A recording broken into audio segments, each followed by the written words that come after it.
Hello, welcome to my day one of a video diary that I've learned from Dax Flame on YouTube, but I would only upload this for my future self to see, and I don't even care if no one else would be watching this video because this is for my future self, so he would be remember all the details in his past life, and he would have something to smile at, to remember, and to reminisce. So, starting off is the for my day today, I've been very busy because it's my graduation day in May 30, and today is I don't know.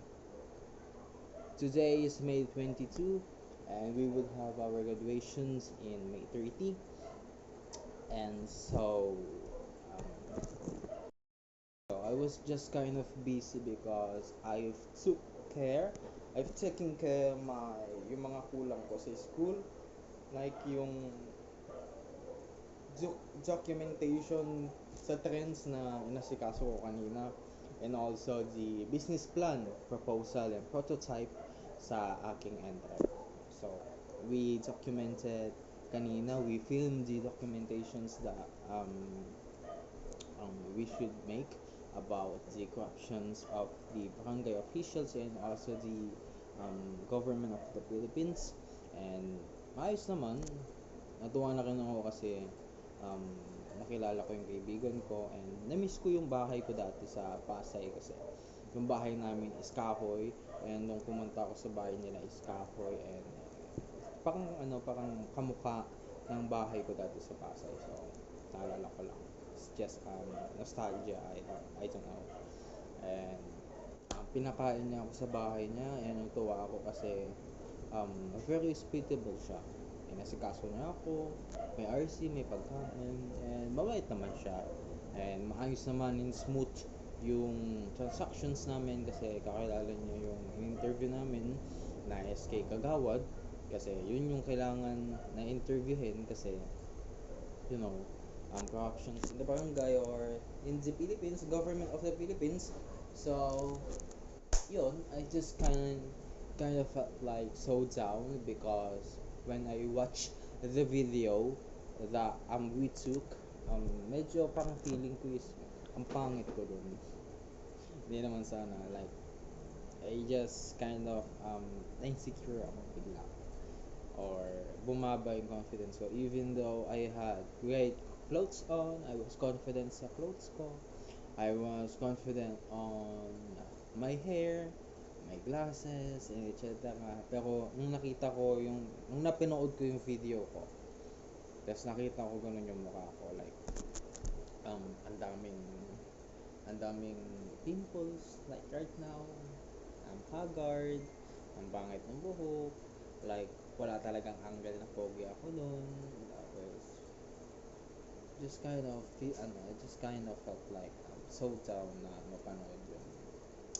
So, ayun, at least natapos namin, even though bumaba yung confidence ko nung napanood ko yung video, and napaalala lang ako na wala, pangit pala talaga ako, kaya pala ayaw sa akin ng mga babae, ayaw sa akin ng tao. Tapos minsan kapag they would bully me, ang pinakaunang bully nila sa akin is the term na pangit, kasi yeah, pangit kasi talaga, and I have no chance na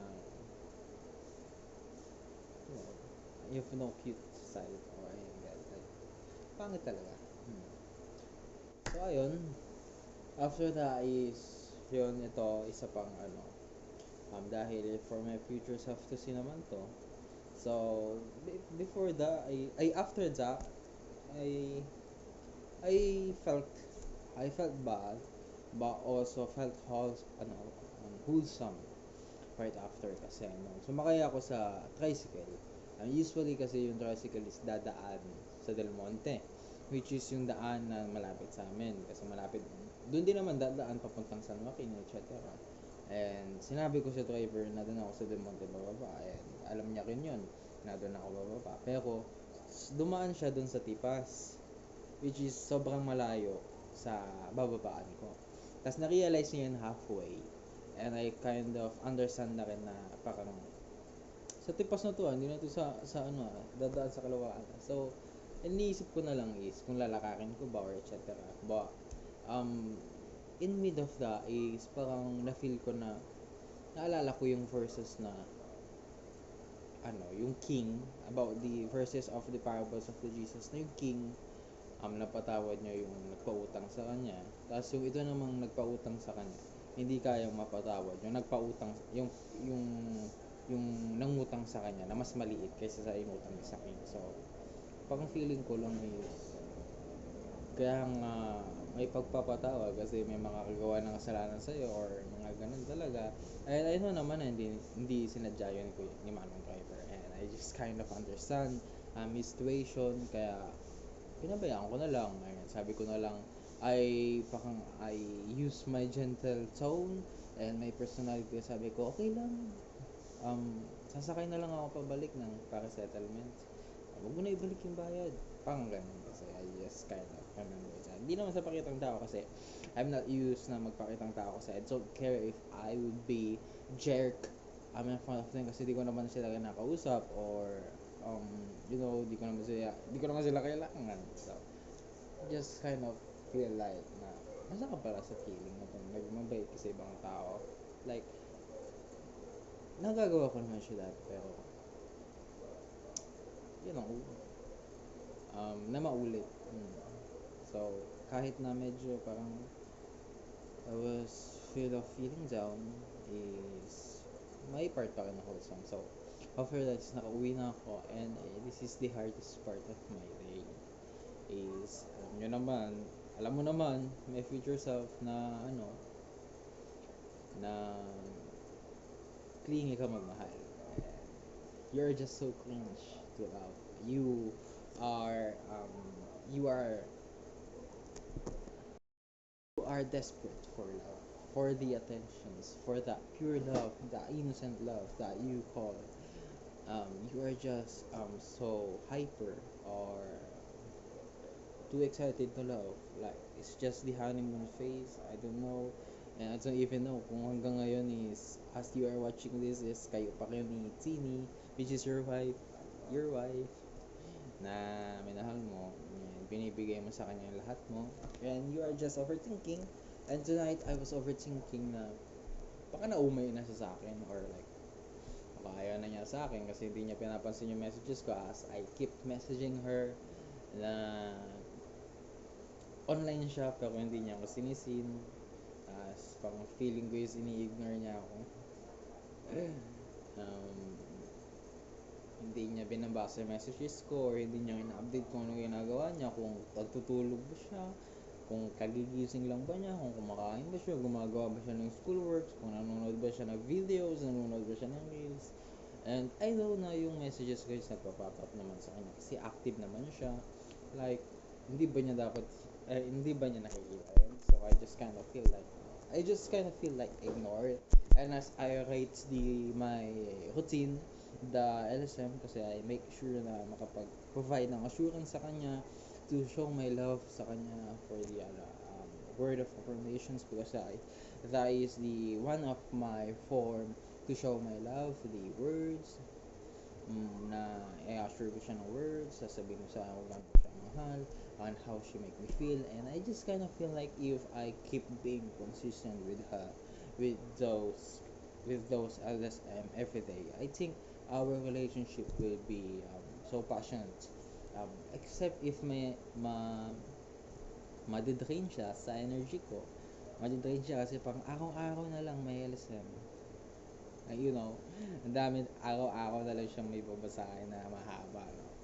So, I think, so, ayun, sinusulat ko sa kanya, and as I was writing that, I was expressing my feelings for her, I was assuring her, wishing, I don't know, I just feel so happy kasi nakikita ko yung active status niya, yung green, nawawala, nagiging active 7 minutes ago, 9 minutes ago, 49 minutes ago, and nakikita ko talagang kulay yung rin ako sa di man lang mag-sin.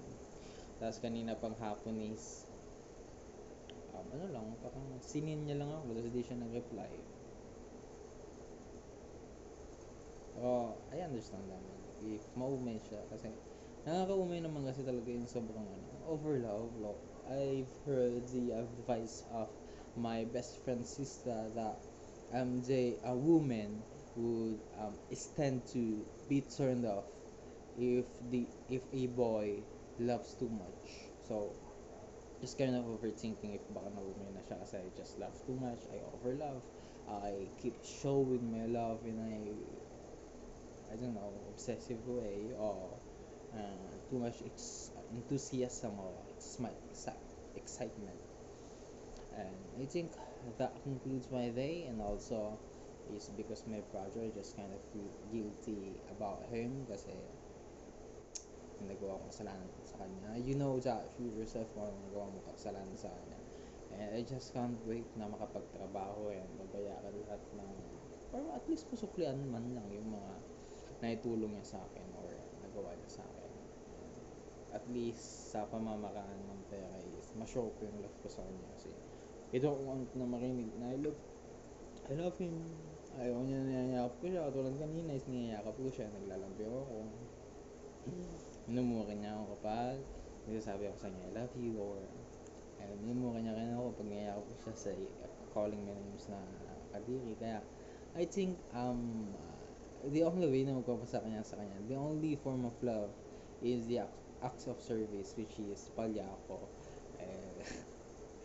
Sa foods is okay naman, nakapagluto naman ako, nakagawa naman ako ng gawa ng bahay, pero yung acts of service na, you know, na sa labahan. Katawa ako sa labahan, hindi ko alam lalaban ko. So, yun lang. Siguro yung pinaka only form ng love na pwede kong ipakita sa kanya, natatanggapin niya, is to give the gift, the love of money. Gifting. So, ayan. Siguro matatanggap niya. Ayan. Mapapatawad niya lahat ng kasalanan na nagawa sa kanya. I hope. So, ayan. I will post this on my YouTube account, my YouTube channel, but this is for my future self to see. You know you know your past self. So bye, and see you tomorrow.